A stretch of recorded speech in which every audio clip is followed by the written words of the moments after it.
Serious, people who have grown up in poverty then manage to get out. What was the biggest culture shock for you?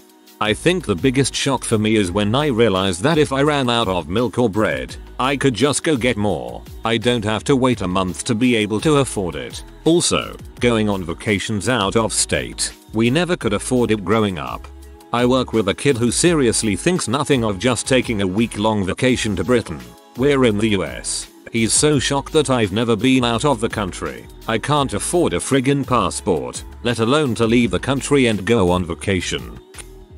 People sending their kids to summer camps and paying for music lessons, sports lessons, private tutoring, etc. I never had music lessons growing up because we couldn't afford it, never learned how to swim, never went to summer camp, never did anything interesting. Now my kids have all those things and it just seems like they're so privileged to have those opportunities to learn so much cool stuff and have so many great experiences.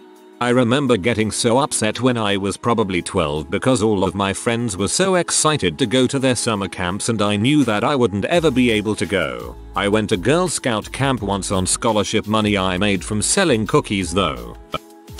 Before we had a computer, and the school teacher requires us to submit a paper, my classmates would hand in their papers printed out. As for me, I would have to write down the paper, but because I have poor handwriting, I will ask my older sister to handwrite my paper neatly, and the first time we bought a computer, which came with a free printer, I was really excited to make school assignments. It was overwhelming really, to know that you can write your paper on a keyboard, format it and then print it, and then there's word art. Even if it was not encouraged, I typed the titles of my papers in word art. My friends thought it was funny, but I didn't care. It's word art.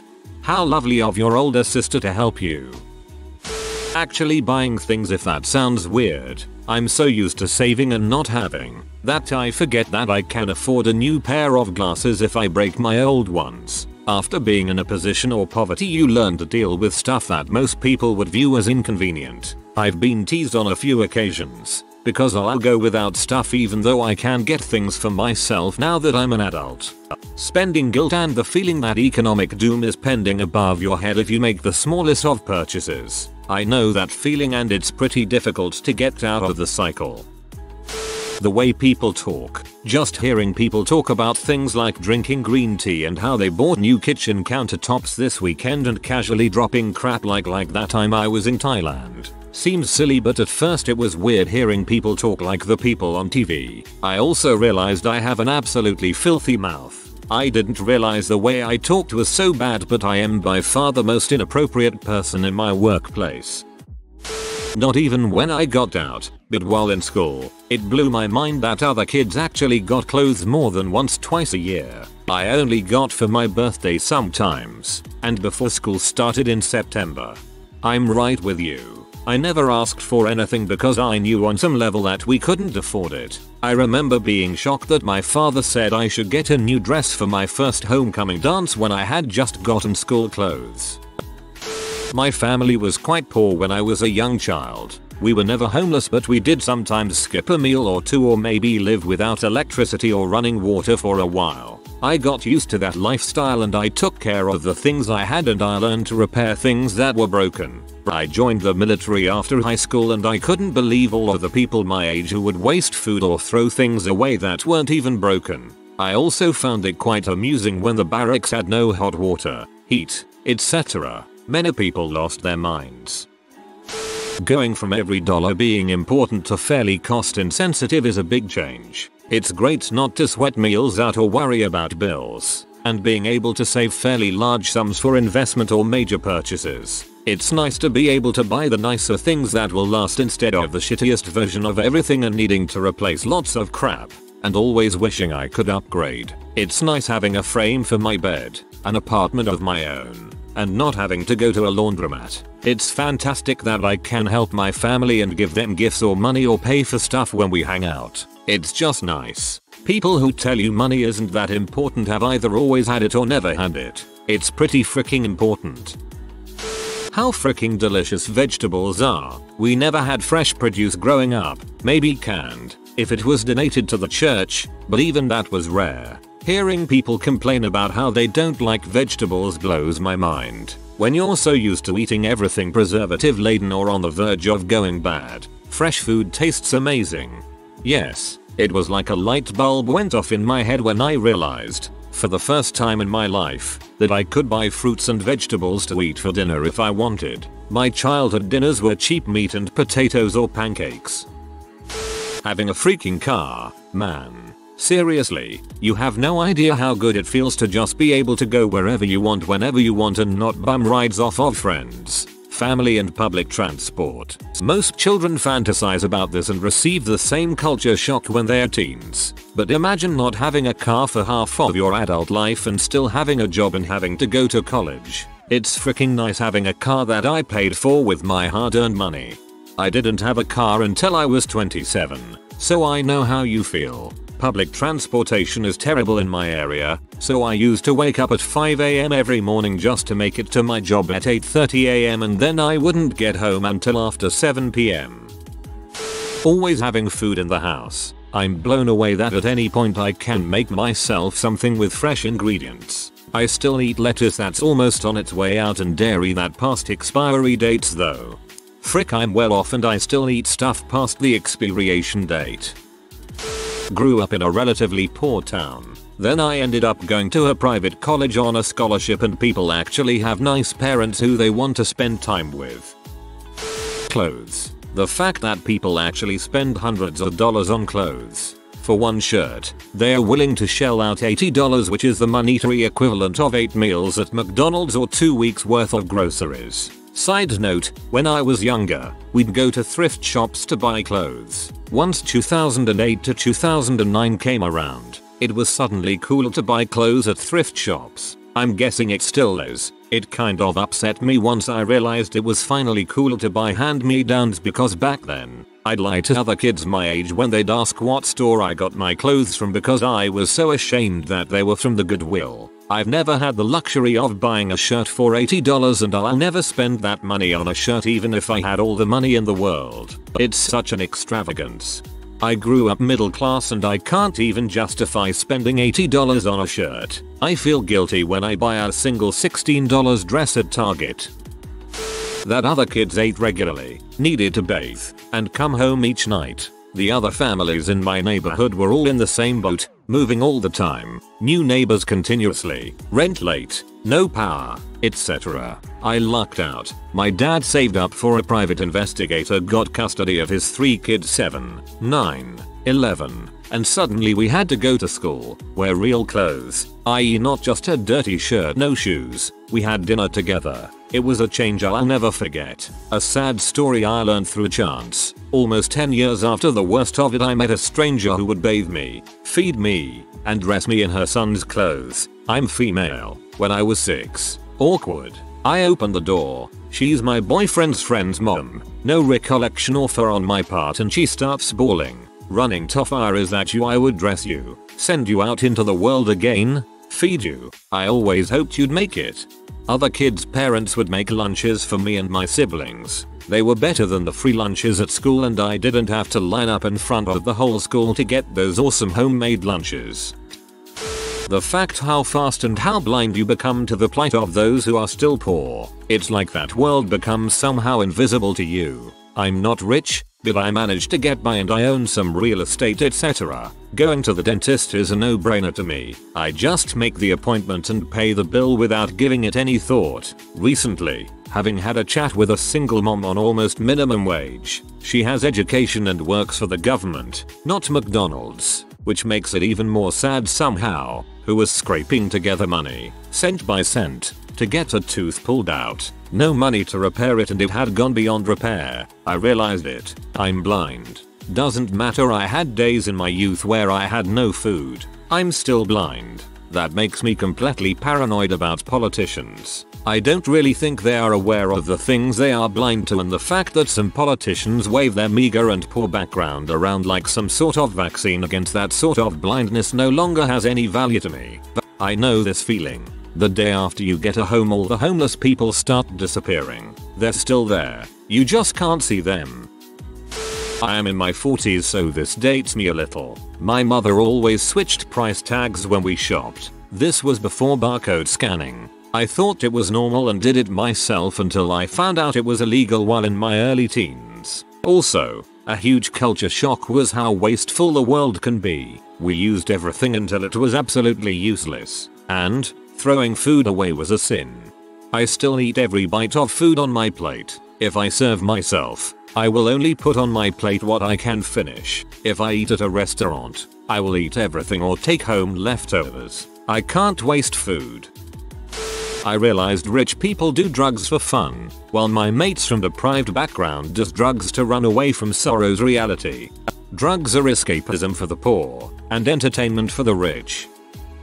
In poverty, the definition of rich is anyone not completely poor. Your parents' car is not 15 years old, the paint is actually glossy and not peeled and matte, none of your utilities are off, you are rich. That's how it was when I grew up. You call so many people rich when truly they are not and have problems of their own.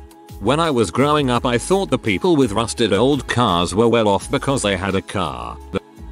Bro, a question I can answer. My biggest shock has been watching people who grew up with financial stability talk to their kids about money. Money for me as a kid was something to cause anxiety. We never had enough. Not enough to eat. Not enough to pay bills. Not enough to live really. When I see my friends with their kids now, we all make more than a decent living. Their relationship with money is so strategic and thoughtful. How am I going to make the most out of what I have? How to show my kids how to come out ahead and make good financial choices. These were not the lessons I learned. Mine were based around collecting things for safety. If I can afford this now, or even if I can't, can I get it now and I could sell it if something goes wrong? I still find myself fighting the urge to buy my kids everything because I could. Not literally, of course, but it doesn't even matter to them. I realize I'm not buying them stuff. I'm buying stuff for a little anxious me. Money equals anxiety is still the worst for me. I'm only calm when I have enough in my account and I know more is coming, otherwise my anxiety levels go through the roof. I'm working on it. It just takes time and a budget seems to help. There hasn't been much of a culture shock as it's been a slow, steady climb up. I've had plenty of time to acclimate. It's more like a series of pleasant surprises for me. Doing things that cost a lot up front yet save money in the long run is a cool feeling. Like a trip to Costco, for example. I can buy $200 worth of chicken, veggies, etc. instead of just eating the dollar menu at MCD's every day. Being able to afford an XB1 and have furniture that matches is a fun perk too. I can just buy a video game whenever I want, and I can have fast food whenever I want. I can wear clothes that fit me. I can just do things because I want to do them. I have no idea why it was such a foreign concept to me. I guess I never realized that it was even possible. Blew my mind one day when my buddy was like, hey, let's go watch a movie in X city, and I could actually say, yeah, let's do that. Like, just drive 20 minutes on a whim, get dinner, watch a movie. Biggest shock of growing up for me, honestly. Having a fridge and pantry full of food that I like never gets old. Growing up there was not much to eat and it was mostly crap. It's been at least a decade since I lived like that, but I still open up my pantry and marvel at all the treats and options. There's really nothing like being well nourished. Do you ever get really uncomfortable panicky if you start running low on groceries? I struggled when I first got out on my own and had some pretty lean weeks, like skipping meals and oatmeal or rice for dinner. Now I get kind of stressed out when the cupboard is getting bare.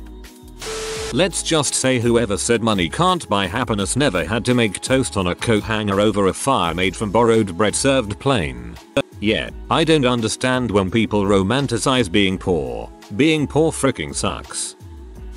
Buying food has been the biggest to me. I remember being at the grocery with my well-off friend that I was visiting for the weekend. I was about 19 at the time. We were shopping for things to make for dinners and he always paid for groceries, so I like to cook to feel like I was contributing. I remember we were picking out vegetables for some recipe and I go to grab Roma tomatoes which were priced by the pound. So without thinking too much I grab some tomatoes, walk over to the scale and measure out as close to 1 pound of tomatoes as I can. As I'm walking back to him in the cart, I guess I had a look on my face. So he asks me what's up and I say that I'm not sure if this is going to be enough tomatoes for the recipe. So he flatly says, well then get more. That caught me off guard and I start into the but this is a pound of, and he cuts me off and says, if you think we need more then get more. It seems like such a simple obvious thing, but it was a very different view in life than I was accustomed to. Now years later, with my own career and place and family, I don't ever buy things based on unit. When I grocery shop, I buy how much I think we'll need, and it's a huge privilege to be able to shop that way. To keep things under control, we make a menu before we shop for the week so we know exactly what we need for our meals. That helps a lot when you grow up poor and now have the ability to see something you like and get it without considering if it's going to impact something else like the electric bill or gas or rent. Oh, and bread. Bread is probably the most noticeable thing that I kinda splurge on. No more random brand $1 loaves for us anymore. I head straight to the brown berry stuff. Either honey wheat or buttermilk. I am completely okay with spending $3 for a loaf of that. $2.50 when it's on sale. TLDR. Grocery shopping was the biggest shock and change. I loved it when my so and I finally moved in together and decided that food would be the one thing we didn't budget on. It was so liberating to just go and buy whatever I wanted without looking at the prices. I love our good food policy so much, especially since I grew up with my mom coupon clipping and always trying to save every penny at the grocery store. That places like Red Lobster and Outback Steakhouse aren't places you dress up to go to. I was out on a date with the guy who would eventually be my husband. We were starting to get hungry and he suggested grabbing food and brought up Red Lobster. I told him I wasn't sure. I wasn't dressed good enough for it. He sort of boggled at me and said I was fine. I went in and was so self-conscious until I saw that there were guys eating there that looked like they walked straight off a construction site. I'm still getting used to being okay buying stuff for myself, especially frivolities like clothes and makeup. I used to like to go to the mall to window shop. It still irritates my husband when I see something I like, go up to it, say something like, hey, they have this in my size. And wow, the price is really reasonable. I would love to wear this at insert event or place here, then turn and walk away. It seems to be a struggle for him to convince me that I can in fact buy clothes that cost more than $15. How oblivious people are to the things they have compared to those less fortunate. Things are greatly taken for granted. Thank you. I just finished paying the bills and bemoaned the fact that we couldn't go out this weekend. But all the bills are paid and there is food and heat in my house. I really needed to hear that. That your shoes are supposed to match your outfit. This may be more of a lady thing, but I got teased all the time for my mismatched shoes when I first started working in a nice office. When I was a kid I had one pair of shoes and one roll of duct tape. The end. It's present for guys too. All my friends in software dev have 10 plus pairs of shoes to go with different pants outfits, and I still wear some beat up Vans. That's a step up from 5-year-old Walmart shoes. Nice shirts. I seem to have a thing for really nice shirts. And silk ones. I love silk shirts. I work in an industrial facility. Work boots, jeans, and silk shirts. Yes, I catch heck for it. It makes me feel good, so I indulge myself. What shocked me, and continues to shock me, is how little interest the people around me have in wanting to help others. When I was poor, the family friends were always helping each other, and when we had any extra money we'd buy new school supplies for the poorer kid across the street. Our neighbors donated food and clothes to the church drives. Now I'm surrounded by people with lots of disposable income, and they just go out to nice restaurants every day and buy all the new tech gadgets. None of my co-workers donate to anything or volunteer for anything. It's crazy to see all this money and no desire to help anyone. I guess since they were never in need themselves, they can't picture what just donating $100 worth of toiletry supplies to the local women's shelter can do for people, or what donating toys regularly to the refugee center can do for those kids who have nothing.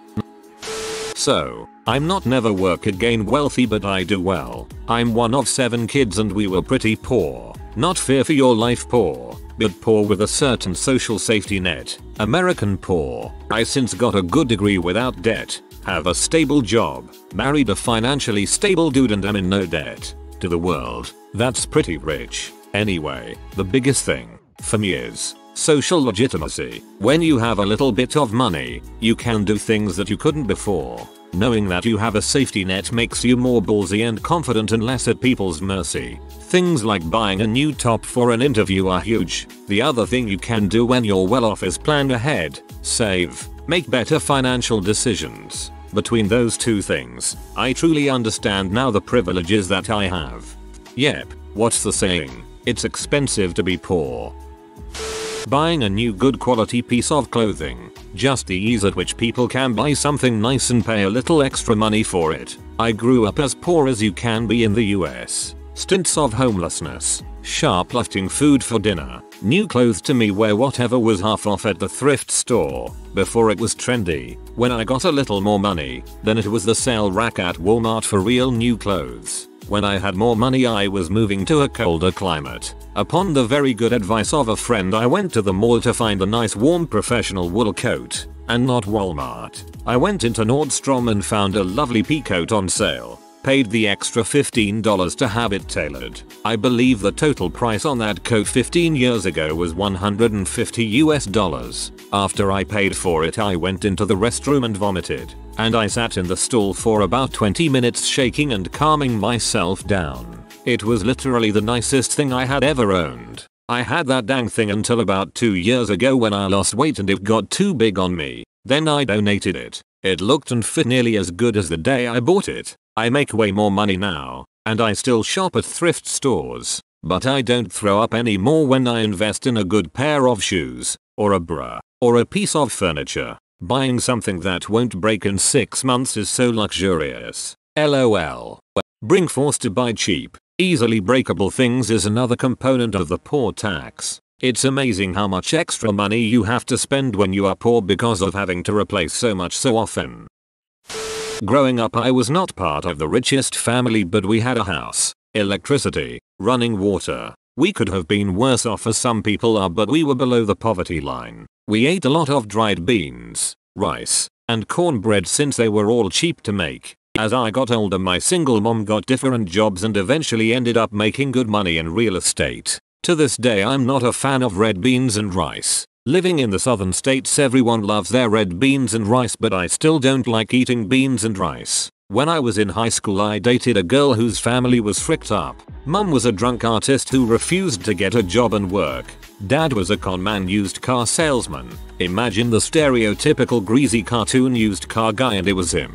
Brother was an addict and thief. And younger sister was the usual spoiled bratty entitled girl who was too busy giving BJs to get popular. Her family left me with some weird and crazy stories. They also had no cash to keep the lights on or buy food since dad was too busy job hopping all the time to avoid people he had ripped off. I'd buy her food and personal hygiene products since her family couldn't afford anything and she had no job. Basically tried to be the good boyfriend etc, but her culture shock was that she could not understand the value of money, especially large amounts. The concept of having more than $20 actually scared and frightened her. If I purchased something or paid a bill she would ask how much it was and then ask questions like how many zeros are behind that? How did you get that much? How could you possibly have $100? She was by no means stupid and is currently working on her doctorate, but she just could not understand money, having never had any. We eventually broke up. She left her family, went out on her own, worked hard, and now understands the value of money and is doing really well. I've dated the exact girl you described. I broke up with her because, unfortunately, something within that upbringing led her to believe that every word she speaks is gospel and anyone who ever disagrees with her is unquestionably wrong. How little people understand poverty, that they don't realize it isn't the fault of the poor, that it's an entirely different way of thinking and existing, that no one cares about you, not the government nor any of its schemes actually give a dang about helping you. How disheartening it is to be the scum of the earth because of something you can't control. I grew up at or near poverty, raised mostly by my mother. She pushed us to work hard in school and that education was the way to a better future. I attended Cornell for engineering and was accepted into a summer research program at Harvard. I was so shocked by how Harvard spent money that I actually had a crisis of conscience. The group I visited had an Italian leather couch in their lounge. You'd come into the lounge to eat your lunch and they had covered the large table with a buffet of sushi for the students in the group, but there was no occasion. I am not judging anyone there. It was just crazy to me at the time to see these luxury things being treated like they were commonplace. When I went back to school in the fall, I was awarded a fellowship of $1,000 that I didn't apply for or anything. I ended up finding out it was just because I was in the top 3 in my class for GPA in my major. I felt terrible, like I didn't earn that or deserve it. I felt like I was getting caught up in this culture where I was just being rewarded disproportionately for doing what I was supposed to do and would have done for free. I seriously considered dropping out because that wasn't how I wanted it to be. I did make it through and work in industry now, but I still live pretty frugally. The first time I tried milk that hadn't been mixed with water. I still can't drink milk. Full cream is especially awful.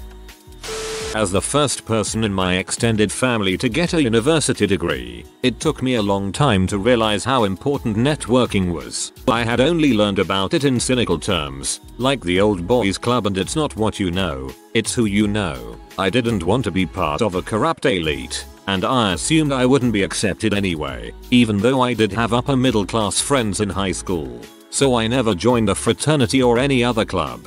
My extracurricular activities were nerdy and solitary, writing more papers. For instance, if I had paid attention, I could have helped my favorite professor become the head of the department, but I only learned about his ambition when he left. Once I told another professor I didn't fully understand an article I had found. She just called the author right away and asked him to explain. Later, I realized they were married. I was glad I toned down my criticism in the paper I wrote about the article, but I resented it. It seemed incestuous to me, even though the author taught at a different university in a different field. I made more friends in my first full-time job than as a university student. When I quit that job and became self-employed, I assumed my competitors would never want to help me. Luckily, I did join a discussion group for freelancers that also organized meetups. After a year or so, I finally understood that it's a basic human need to work with people you trust because you've met them in person. Since then, colleagues have referred clients to me. I've referred clients to others. I published a book because a friend liked my blog, and I'm renting office space from a friend of a colleague I met at a conference. I never go to networking events where you exchange business cards with everyone. I prefer workshop or parties where you can have fun and really get to know each other quickly. I also have given a few informal lectures myself, including one about networking online. TLDR. Don't be afraid to start networking if you're not used to it. If you are new to the channel, you can subscribe. I publish new videos every day. Until then, check another video.